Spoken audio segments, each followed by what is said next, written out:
आप सभी को पंकज भट्ट का नमस्कार। मित्रों, आज मैं आपके लिए अंग्रेजी विषय की आंसर की लेकर आया हूँ। आपको अंग्रेजी जितनी कठिन लगती है उतनी है नहीं, बस ज़रूरत है अंग्रेजी को सिर्फ समझने की। आपने सिर्फ एक बार अंग्रेजी को अच्छी तरीके से समझ लिया तो समझो आपके लिए अंग्रेजी का पेपर हल करना बिल्कुल ही आसान हो जाएगा। और जो भाषा के पेपर हैं वही आपकी मेरिट बनाएंगे। अतः साथियों, भाषा पर अधिक ध्यान दें, क्योंकि जितनी भी परीक्षा होंगी उसमें भाषा का पेपर अनिवार्य होगा। अतः बने रहिए मेरे साथ और करते हैं आज का टॉपिक स्टार्ट। आप जैसे ही मेरे वीडियो लिंक को क्लिक करते हो, आपके सामने इस तरह की स्क्रीन खुलकर आ जाती है, जहाँ पर एक हरे कलर का एरो दिखाई दे रहा है, उसके नीचे लिखा हुआ है सब्सक्राइब, लाल स्याही से। आपको सिर्फ सब्सक्राइब पर एक बार क्लिक करना है और जो लाल स्याही में लिखा हुआ है सब्सक्राइब वह काला हो जाएगा और आप मेरे अच्छे मित्र बन जाओगे।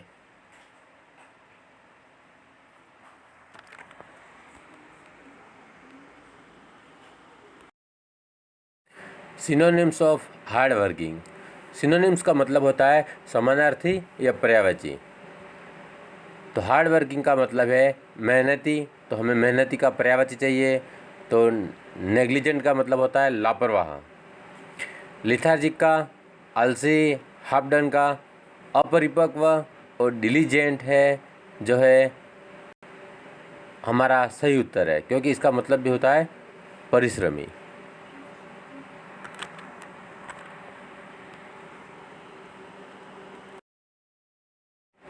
Antonyms of aqua.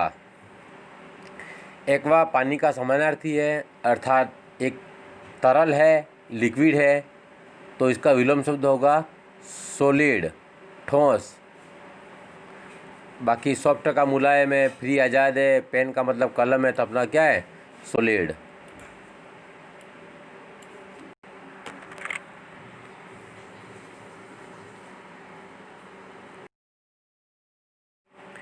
One word, a letter without a correct address. वह पत्र जो कि गलत एड्रेस के कारण पोस्ट ऑफिस के अंदर पड़ा रहता है कई दिनों तक, उस लेटर को कहते हैं डेड लेटर। बाकी बैड लेटर, यूज़फुल लेटर और ओल्ड लेटर का कोई लेना देना नहीं है।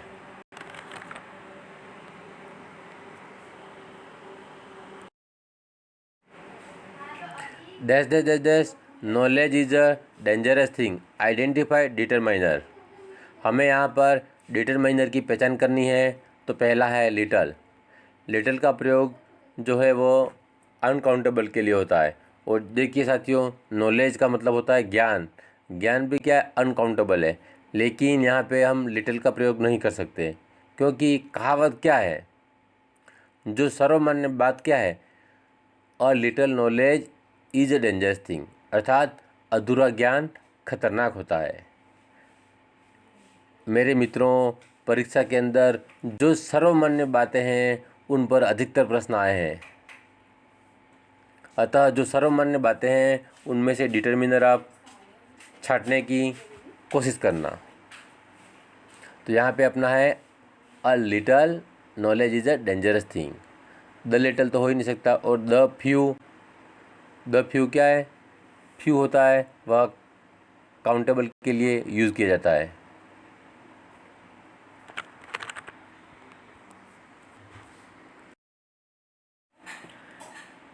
I am a boy, identify tense. अधिकतर मित्रों ने इस प्रश्न को गलत किया है। उन्होंने सिर्फ एम को देखकर प्रेजेंट कंटिन्यूस टेंस कर दिया है। लेकिन मित्रों यहाँ ध्यान रखना, एम की बात यहाँ पर मेन वर्ब नहीं है। तो जब भी मेन वर्ब नहीं होती है तो जो हेल्पिंग वर्ब होती है वही मेन वर्ब का काम करती है। तो यहाँ पर सेंटेंस में मेन वर्ब नहीं होने के कारण एम है वही मेन वर्ब बन गया है। और जब हेल्पिंग वर्ब मेन वर्ब बन जाती है तो यह प्रेजेंट इंडेफिनिट टेंस हो जाएगा।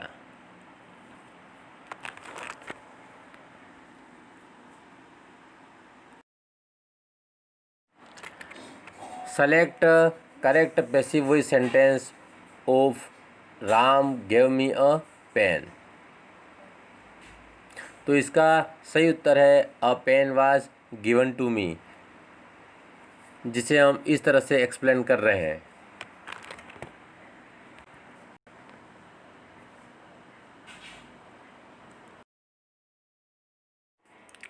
Ram gave me a pen यह सिंपल पास्ट टेंस का वाक्य है। इसे हम दो तरीके से पैसिव बना सकते हैं। एक तो जो लास्ट में अ पेन दे रखा है वह हमारा ऑब्जेक्ट है, उस ऑब्जेक्ट को हम आगे ले आए तो क्या हो गया अ पेन।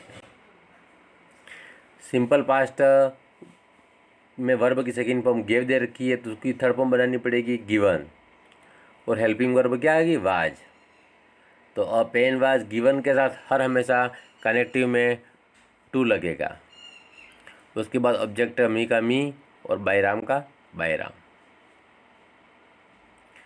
नीचे दूसरा तरीका है मी को लेकर। मी ऑब्जेक्ट है आई का, तो जब मी को अगर हम आगे लेंगे तो क्या बन जाएगा सब्जेक्ट आई। तो आई बन गया। आई के बाद वही वापस sequence I was given a pen, और यहाँ पे कनेक्टिव में बाय राम का राम हो जाएगा। इस तरह से इस सेंटेंस को हम दो तरीके से बना सकते हैं।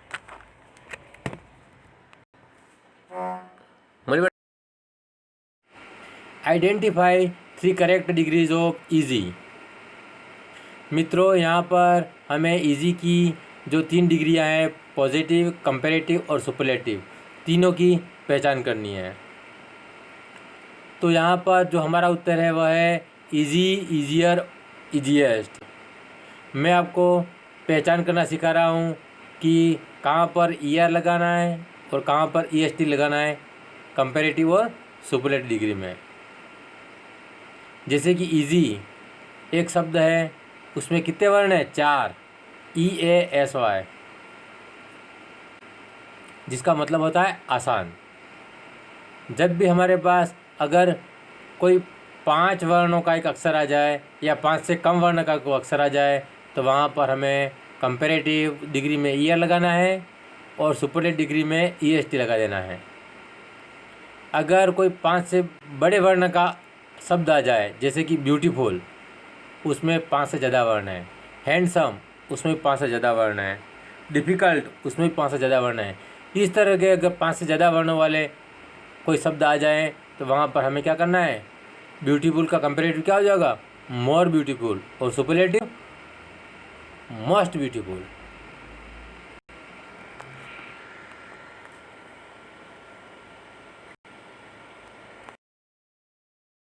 Select correct question tag. I am going to Dungarpur, मैं डूंगरपुर जा रहा हूँ। अब यहाँ पे वाक्य में पॉजिटिव दिया हुआ है तो हमारा क्वेश्चन टैग बनेगा वह हर हमेशा नेगेटिव में बनेगा। अगर हमें वाक्य नेगेटिव में दिया होता तो हमारा क्वेश्चन टैग पॉजिटिव में बनता। 2-3 ही ऐसी हेल्पिंग वर्ब हैं जिनमें क्वेश्चन टैग उनकी हेल्पिंग वर्ब से अलग बनता है। यहाँ पर जो एम है, भले आगे हेल्पिंग वर्ब एम दे रखा है, लेकिन जो क्वेश्चन टैग है एम हेल्पिंग वर्ब का वो आरंट से स्टार्ट होगा, अर्थात आर नॉट और आई का आई। तो हमारा जो सही उत्तर है वह आरंट आई है, अर्थात आर नॉट आई। आपने अगर एमंट कर दिया, एम आई कर दिया तो गलत हो जाएगा, क्योंकि हमें एक सेंटेंस में सीधा दिखाई दे रहा है पहला वाक्य जो है वो पॉजिटिव है, तो एम आई इसमें नेगेटिव है ही नहीं, ये तो हो ही नहीं सकता।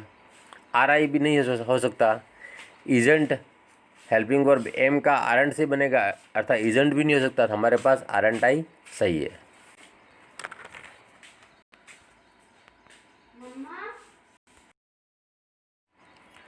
आई myself do it. Identify myself in the sentence. हमें यहाँ पे जो माई सेल्फ का उपयोग हुआ है आई के बाद, वहाँ पे हमें प्रोनाउन की पहचान करनी है कि इसमें कौन सा प्रोनाउन है। जब भी माई सेल्फ अगर जस्ट सब्जेक्ट के बाद उपयोग होता है तो वह हर हमेशा एम्फेटिक प्रोनाउन कहलाता है। तो हमारे यहाँ जो सही उत्तर है वह है एम्फेटिक प्रोनाउन।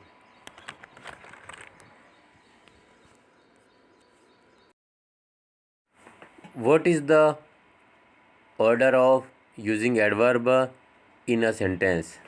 एक सेंटेंस के अंदर हमें एडवर्ब का जो उपयोग करना होता है वह किस क्रम में करना होता है। तो हमारा सही उत्तर है adverb of manner, place and time.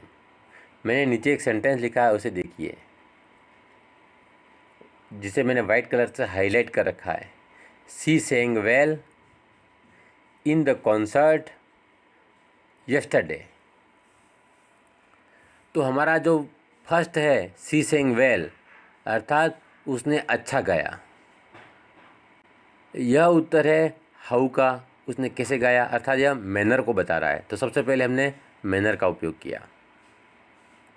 In the concert, concert का मतलब होता है एक सभा में, किसी अधिवेशन में। तो यह कहाँ गाया, प्लेस के बारे में जानकारी दे रहा है। तो हमारा सेकंड अपने उपयोग किया है प्लेस का। और थर्ड कब गया, बीते हुए कल में, तो यस्टरडे ये लास्ट में जो कि टाइम को बता रहा है। तो हमारे पास सीक्वेंस होता है एडवर्ब का, सबसे पहले मैनर, फिर प्लेस और फिर टाइम।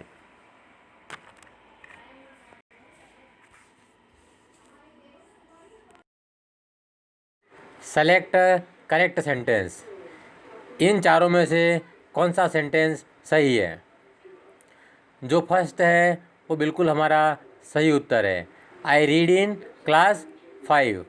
यहाँ पे साथियों TH का उपयोग नहीं करना है 5 के बाद, क्योंकि यह एक रोमन अंक है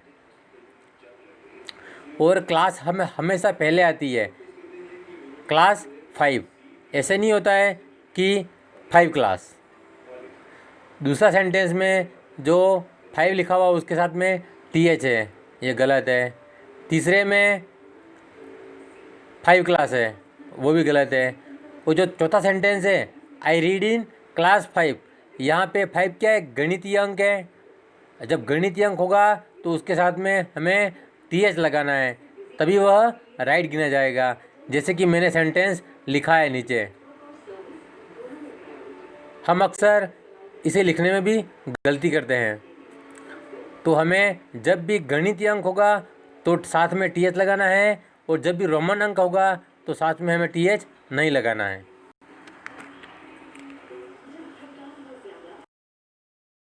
मेक पैसिव डू इट। तो हमें डू इट का क्या बनाना है, पैसिव सेंटेंस। तो यह एक इम्पेरेटिव सेंटेंस है क्योंकि यह हेल्पिंग वर्ब डू से स्टार्ट है। और जब भी इम्पेरेटिव सेंटेंस आ जाए तो उसमें हमें लेट बी का उपयोग करना है 80% वाक्यों में। तो हमारा यहाँ पे पैसिव हो जाएगा let it be done. Let का प्रयोग आगे करना है, उसके बाद सब्जेक्ट इट, उसके बाद बी और डू की थर्ड फॉर्म डन। तो हमारा जो थर्ड उत्तर है वह सही है।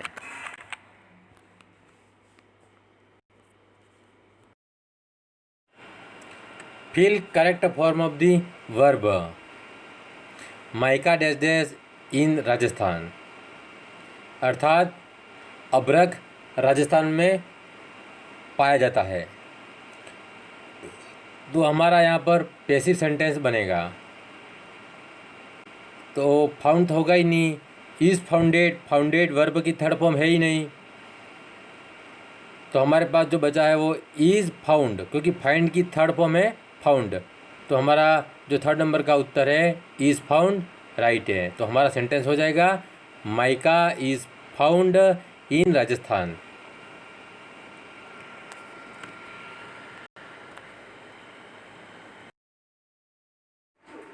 The early train reached early. The underline words are, यहाँ पे 2 बार अर्ली का प्रयोग हुआ है। एक तो ट्रेन है उसके पहले हुआ है, और एक है रीच्ड के बाद में अर्थात वर्ब के बाद में। जब भी नाउन से पहले होगा तो वह हमेशा एडजेक्टिव ही कहलाएगा। जैसे कि ट्रेन, ट्रेन क्या हमें दिखाई देती है, उसका कोई चित्र होता है तो वो क्या है, नाउन है। और नाउन से पहले अर्ली का प्रयोग हुआ है, वो एडजेक्टिव है। और वर्ब के बाद में हुआ है तो वह क्या है, एडवर्ब है। क्योंकि वहाँ पे सीधा अपन को दिख रहा है सेंटेंस में एडवर्ब, वर्ब के साथ जुड़ना, एडवर्ब। इसलिए हमारा जो सही उत्तर है वह है एडजेक्टिव एंड एडवर्ब।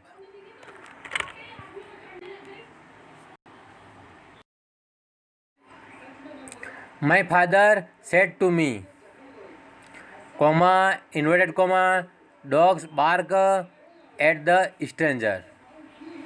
मेरे पिताजी ने मुझसे कहा कि कुत्ते होते हैं वह अजनबियों पर भौंकते हैं। यह एक सार्वभौमिक सत्य है। अब इसका हमें इनडायरेक्ट स्पीच बनाना है। तो सबसे पहले हमें क्या है, जो इन्वर्टेड कोमा है उनको हटाना पड़ता है। इन्वर्टेड कोमा हटाने के बाद जो भी वर्ड स्टार्ट होगा वह हमेशा स्मॉल लेटर में होगा। तो आप देखिए उत्तर नंबर 1 और 2 में सिर्फ डॉग्स लिखा हुआ है, उसमें कैपिटल लेटर, जो पहला जो सेंटेंस है उसमें डी कैपिटल है और दूसरा जो सेंटेंस है उसमें डी स्मॉल लेटर है। इतना ही फर्क है। और हर हमेशा इनडायरेक्ट स्पीच में डेट के बाद डी स्मॉल लेटर में या जो भी वर्ड होगा वो स्मॉल लेटर में होना चाहिए, तभी वह राइट है। बाकी सारे सेंटेंस गलत है। सेड टू को किस में बदल दिया, टोल्ड में। ऑब्जेक्ट कमी कमी और सीधा सेंटेंस है, डेट से जुड़ा है और सार्वभौमिक सत्य है, इसलिए सेंटेंस के टेंस में परिवर्तन नहीं होगा। अतः हमारा सही उत्तर है दूसरा। My father told me that dogs bark at the strangers.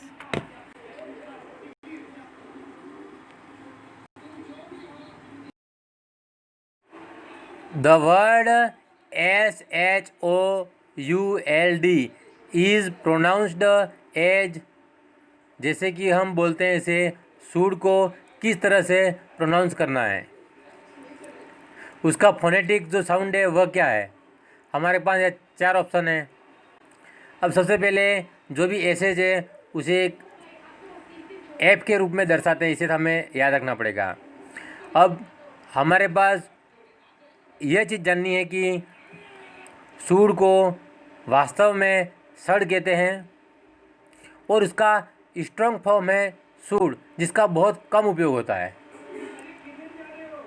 तो हम सूड को सड़ कहेंगे, जो कि वास्तव में राइट है।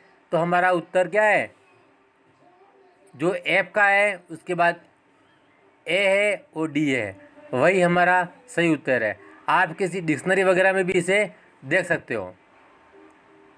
इसके बाद नीचे एसएच है।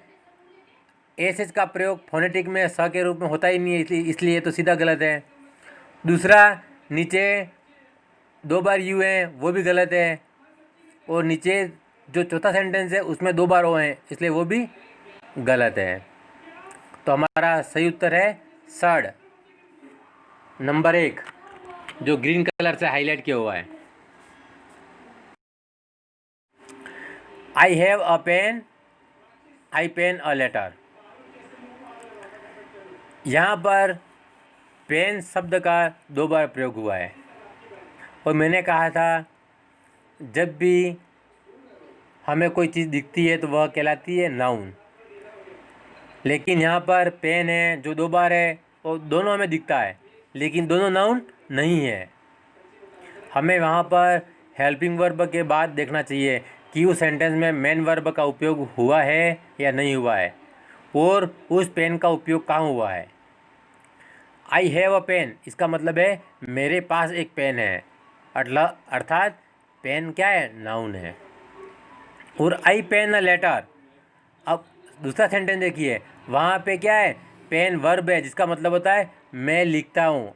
आई पेन अ लेटर, मैं एक पत्र लिखता हूँ। वहाँ पे लेटर क्या है, पत्र, पत्र भी हमें दिखता है, वो भी नाउन है।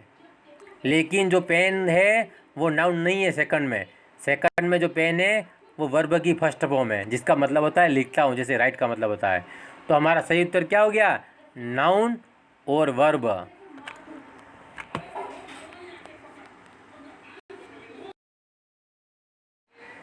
विच method follows the principle examples to rule, कौन सी विधि है जो उदाहरण से नियम की तरह चलती है। मैंने हिंदी वाले पेपर में भी ये बताया था कि उदाहरण से नियम की तरह चलती है आगमन विधि। तो आगमन विधि को कहते हैं अपन इंडक्टिव मेथड। तो हमारा सही उत्तर क्या है, इंडक्टिव मेथड।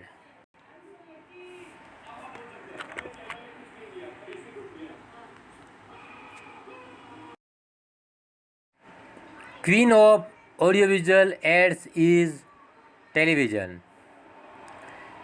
टीवी को ही ऑडियो विजुअल एड्स की रानी कहते हैं। ऑडियो का मतलब है सुने देना और विजुअल का मतलब होता है दिखाई देना। अर्थात जो टेलीविज़न है वह सभी ऑडियो विजुअल एड्स की रानी कहलाती है।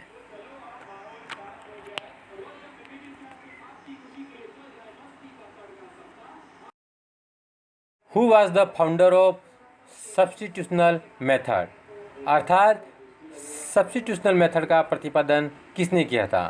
हमारा सही उत्तर है H.E. पामर।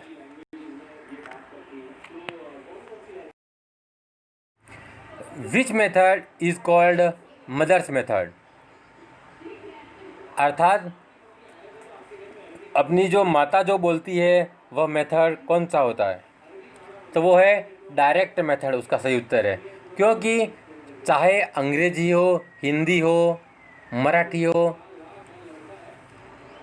चाइनीज़ हो, जो भी भाषा हो, जैसे कि अपन हिंदी भाषी हैं, अगर हमारा मेथड हिंदी है तो वो क्या है, डायरेक्ट मेथड। हम जिस भाषा को बोलते हैं उसी भाषा में हम सुनते भी हैं, लिखते भी हैं, तो वह क्या हो गया, डायरेक्ट मेथड। ऐसा ही अंग्रेज़ वालों के लिए अंग्रेजी जो मेथड है वो उनका डायरेक्ट मेथड है, क्योंकि वो अंग्रेजी स्टार्ट से बोलते हैं, लिखते भी वही हैं और सुनते भी वही हैं।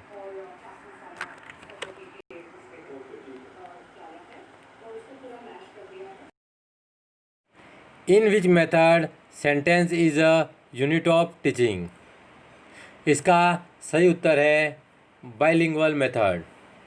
बाइलिंगुअल मेथड वह होता है जिसमें दो भाषाओं का उपयोग किया जाता है।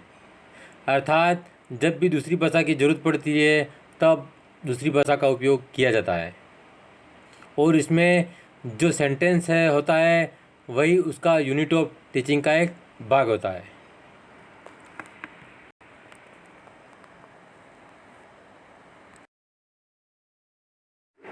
What is intensive reading, intensive reading क्या है। इंटेंसिव का मतलब होता है गहन अध्ययन, विस्तृत अध्ययन। इसीलिए हमारा उत्तर यहाँ पे हो जाएगा डिटेल्ड स्टडी ऑफ टॉपिक, अर्थात किसी टॉपिक का विस्तृत अध्ययन।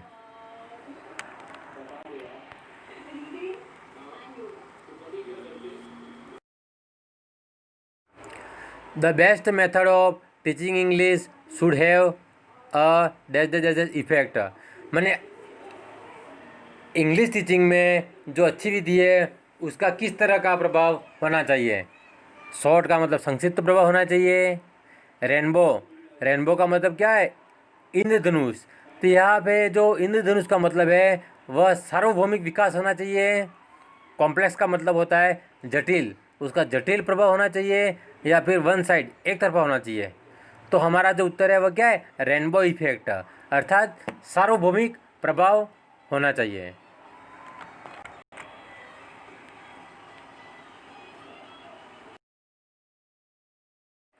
Full form of the word CCE, CCE का पूरा नाम क्या है। तो हमारा सही उत्तर है चौथा, कंटिन्यूस एंड कंप्रिहेंसिव इवेल्यूशन। सतत एवं समग्र मूल्यांकन। बाकी सब कन्फ्यूजेबल है, अतः हमारा जो चौथा उत्तर है वह सही है। और एंड में ए एन डी होता है, एंड का मतलब और, जो तीसरे नंबर में एंड है उसका मतलब होता है समाप्त।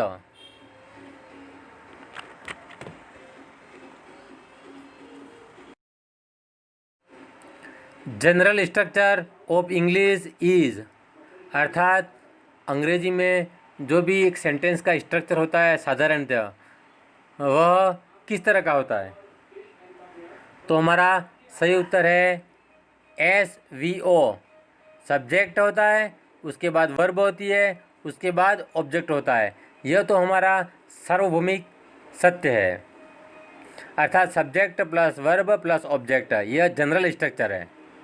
बाकी इसमें एडवर्ब, हेल्पिंग वर्ब, एडजेक्टिव बहुत सारे यूज़ करते हैं तो उसका रूप थोड़ा चेंज हो जाता है, लेकिन जो वास्तव में स्ट्रक्चर है वो क्या है, subject plus verb plus object.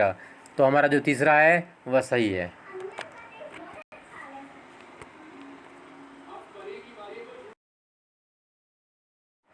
Guidance should be given, अर्थात मार्गदर्शन देना चाहिए। When there is a problem, जब समस्या हो तब देना चाहिए। ड्यूरिंग स्कूल लाइफ, अर्थात विद्यालय जीवन में दिया जाना चाहिए। लाइफ लॉन्ग, जीवन भर दिया जाना चाहिए। At the time of subject selection, जब भी विद्यार्थी कोई विषय का चुनाव करते हैं तब दिया जाना चाहिए। तो हमारा सही उत्तर है लाइफ लॉन्ग। गाइडेंस क्या है, जीवन भर दिया जाना चाहिए, क्योंकि जब तक जीवित हैं तब तक हमें कोई न कोई सुझाव मिलता ही रहता है। अतः गाइडेंस एक लाइफ लॉन्ग प्रोसेस है।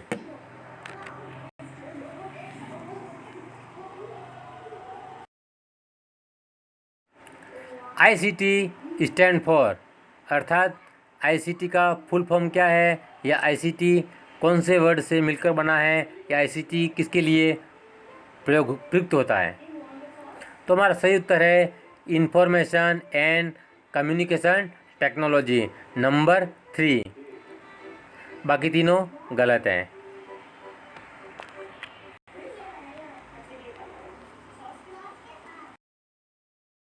Which is not the principle of teaching, अर्थात शिक्षण विधि का कौन सा सिद्धांत नहीं है।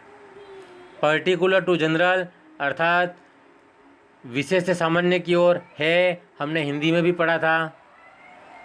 पार्ट टू होल, पार्ट का मतलब क्या, अंश, और होल का मतलब क्या था, पूर्ण। अंश से पूर्ण की ओर यह नहीं है, क्योंकि शिक्षण सिद्धांत है वह क्या है, होल टू पार्ट है, पूर्ण से अंश की ओर है। अतः हमारा जो दूसरा है वह नहीं है। बाकी साइकोलॉजिकल टू लॉजिकल है और नॉन टू अननोन है। साइकोलॉजिकल टू लॉजिकल का मतलब होता है मनोविज्ञान से तार्किक की ओर, और नॉन टू अननोन ज्ञात से अज्ञात की ओर। How many sounds are there in English, तो इसका सही उत्तर है 44। अधिकतर छात्रों ने इसमें 26 किया है, जो कि गलत है। 26 तो लेटर्स हैं, यहाँ पे हमें साउंड की बात चल रही है, अर्थात ध्वनियों की। 26 तो वर्णमाला के अक्षर हैं, और ध्वनियाँ कितनी हैं, 44, 44। तो हमारा जो चौथा उत्तर है वो बिल्कुल सही है। तो इस तरह आज अपना अंग्रेजी का टॉपिक भी पूर्ण हुआ, और मेरी आप सभी साथियों से यही गुजारिश है कि वीडियो को 1 से 2 बार अच्छी तरीके से देखें, तथा ये बहुत ही महत्वपूर्ण प्रश्न है जो कि आपको एक मजबूत आधार देंगे। तो इसे अच्छी तरीके से समझ लें। इसी के साथ धन्यवाद।